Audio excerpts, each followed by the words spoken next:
তো সবার প্রথমে জানাই জয় বোম ভোলে। তো আজকে বেরিয়ে পড়েছি তারকেশ্বরের উদ্দেশ্যে। তো আমার বাড়ির কাছে স্টেশন দেশপ্রাণ স্টেশন, তো দেশপ্রাণ স্টেশনে চলে গেলাম।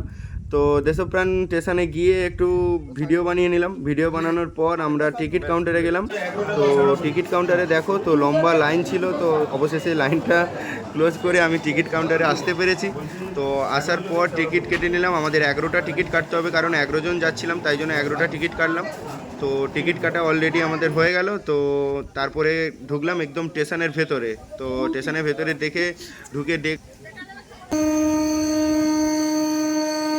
তো সেই লেভেলের ভিউজটা দেখো শুধু, তো সেই লেভেলের লাগছিল। তো আমরা পাঁশকুড়ার কাছাকাছি ছিলাম সেইখানকার। তারপরে আমরা চলে এলাম সোজা বাজকুল দেশপ্রাণ থেকে পাঁশকুড়া স্টেশনে এসে দেখি না প্রচুর ফাঁকা, তো ফাঁকা পড়ে আছে। তো তারপরে নেমে গেলাম অলরেডি ট্রেন থেকে। তারপরে নেমে দেখো তো প্রচুর ভিড় প্রচুর দর্শক যাচ্ছে বাবা ভোলেনাথের কাছে। তারপরে অবশেষে আমরা হাওড়া স্টেশন চলে গেলাম। তো হাওড়া স্টেশনে গিয়েই তো দেখতে পাচ্ছ গাইস তো কত ভিড়। তো তারপরে উঠে শ্যাওড়াফুলি স্টেশন গেলাম। তো শ্যাওড়াফুলি স্টেশনে তো প্রচুর ফাঁকা লাগছিল। তারপরে কাছের দিকে যখন যাই তো সেই ভিড় লাগছিল। তারপরে তো আমরা অলরেডি শ্যাওড়াফুলি চলে এলাম। এসে দেখি না অনেক জিনিস কেনার আছে, তো ব্যাগ কিনতে হবে। তো আমরা জল নিয়ে যাব, যেটা সেটা নিতে হবে।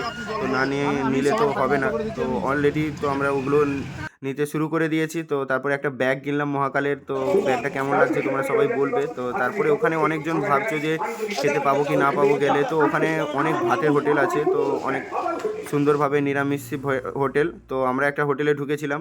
তো হোটেলে ঢুকে তো মোটামুটি পেট পূজাটা সেরে নিয়েছিলাম। না হলে অত দূর রাস্তা আমরা হাঁটতে পারবো না, কারণ অনেক দূর রাস্তা হেঁটে যেতে হবে। তো তাই জন্য একটু বেশি করে খাচ্ছিলাম।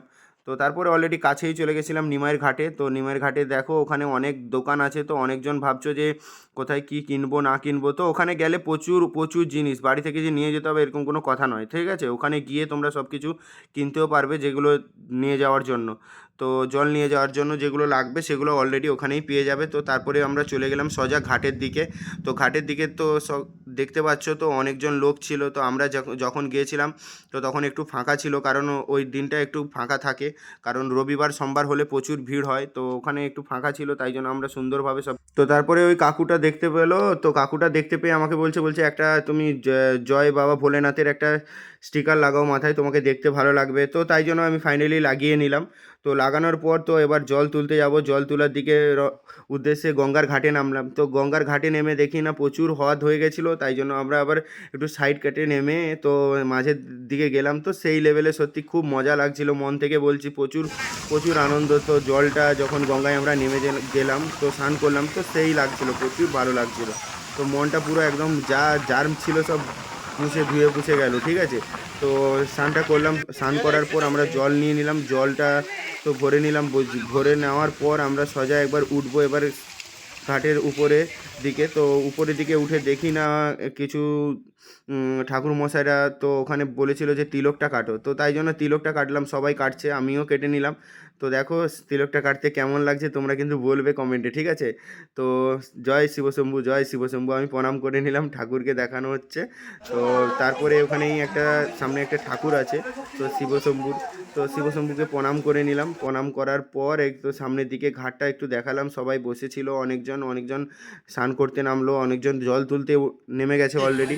তো তারপরে আবার পায়ে হাঁটা শুরু করে দিলাম। পায়ে হাঁটা শুরু করার পর দেখো আমরা হাঁটতেই আছি। তো অনেক দূর রাস্তা, তো তাই জন্য শুরু করে দিয়েছি। অলরেডি আমরা 2টো থেকে হাঁটা স্টার্ট করেছি। 42 কিলোমিটার হাঁটতে হবে আমাদের, ঠিক আছে।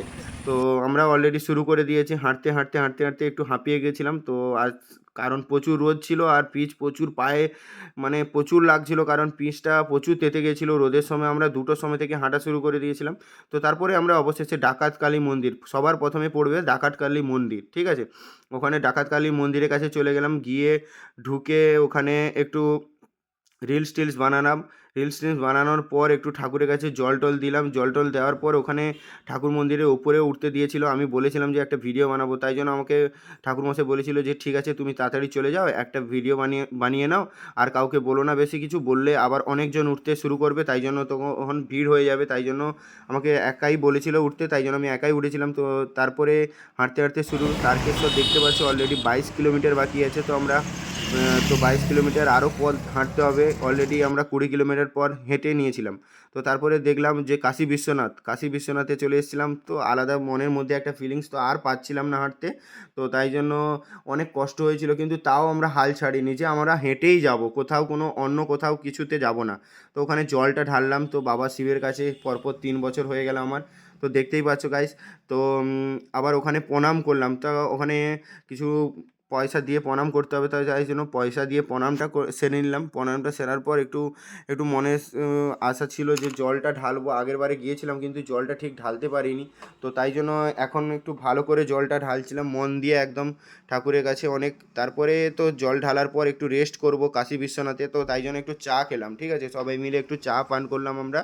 তো চা পান করার পর অলরেডি হাঁটা শুরু করে দিয়েছি। তো সামনের দাদারা দেখতে পেলাম যে কিছু দিচ্ছিল, তাই জন্য দিল। তো ওরা বললো জয় বোম ভোলে, আমিও বললাম জয় বোম ভোলে।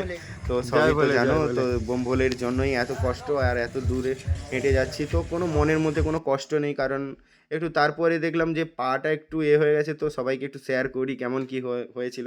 তো পাটা একটু ছাঁদা হয়ে গেছিলো, কারণ গরমের সময় আমরা 2টো থেকে হাঁটা চালু করেছিলাম। তো অলরেডি আমরা গেট দেখতে পেলাম। তো অবশেষে আমরা ফাইনালি গেট দেখতে পেলাম। মনের মধ্যে আশাটা যে ছিল যে আমরা পৌঁছাবো, গেটের কাছে যাব, তো সত্যি আলাদা একটা ফিলিংস। যে যায়, হেঁটে যায়, সে বুঝতে পারবে ওই লেভেলের ওই কী ফিলিংসটা আসে মনের মধ্যে। সত্যি বলে বোঝানো যাবে না। এই ফিলিংসগুলো মনের মধ্যে সত্যি সেই লাগে। যারা প্রত্যেক বছর যায় না হেঁটে হেঁটে, তো তারাই বোঝে এই ফিলিংসটা যখন গেটটা দেখতে পাই ফাইনালি। তো এটা হচ্ছে তারকেশ্বরের মেন গেট। এখান থেকে আরও 6 থেকে 7 কিলোমিটার আমাদেরকে যেতে হবে। তো আর পারছিলাম না, প্রচুর টায়ার্ড হয়ে গেছিলাম, প্রচুর কষ্ট হচ্ছিল, তাও ছাড়িনি হাল। যে যেতেই হবে, আমাদেরকে ওখানে পৌঁছাতেই হবে হেঁটে হেঁটে। যে আমাদের মনের মধ্যে একটা, আমাদের দাদা ছিল সঞ্জীব দা, ও সবসময় জেদ ধরেই রাখতো যে ও সবার আগে আছে, তাই জন্য ওর পেছন পেছন আমরা সবাই হাঁটতেই আছি। অবশেষে আমরা তারকেশ্বরের মেন গেট দেখতে পেলাম, তারকেশ্বরের গেট যেখানে ঢুকবো। তো অবশ্যই ফাইনালি আমরা পৌঁছে গেছি, ঠিক আছে। তো পৌঁছে যাওয়ার পর মনের মধ্যে যে আশা ছিল যে পৌঁছাবো, সত্যি তুলনা করতে পারছি না। এতটা মনের মধ্যে একটা হয়েছিল যে কি আনন্দ হয়েছিল। তারপরে ফাইনালি গেট দেখতে পেলাম যে এর পেছনেই আমাদের ঠাকুরের কাছে জল ঢালতে হবে, ঠিক আছে। তো দেখো গাইস, তো কি মজাটাই হয়েছিল আমাদের।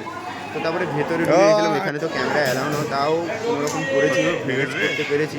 তো ওখানে বলেছিলাম যে ক্যামেরা করতে না বলছিল, তাও আমি রিকোয়েস্ট করেছিলাম যে একটা ক্যামেরা করবো, ভিডিওটা করবো। তো বলছে ঠিক আছে, তাড়াতাড়ি করে নাও, তুমি করলে অনেকজন করবে। তারপরে এখানে দেখো, এখানে জল ঢালার পর আমরা স্নান করলাম, স্নান করার ঘাট এটা। তো এখানে আবার প্রসাদ নিয়ে পুজো টুজো দিয়ে, এটা হচ্ছে প্রসাদের দোকান। তো এখানে প্রসাদ নিয়ে আমরা পুজো টুজো দিয়ে এবার বাড়ির দিকে রওনা হচ্ছি গাইস। তো এবার হচ্ছে তারকেশ্বর স্টেশনে ঢুকলাম, স্টেশনে ঢুকে টিকিট কেটে ফাইনালি এবার বাড়ির দিকে। তো যদি আমার ব্লগটা ভালো লাগে তোমাদেরকে একটু লাইক শেয়ার করতেই হবে। তো চলো ভাই, নেক্সট ব্লগে আবার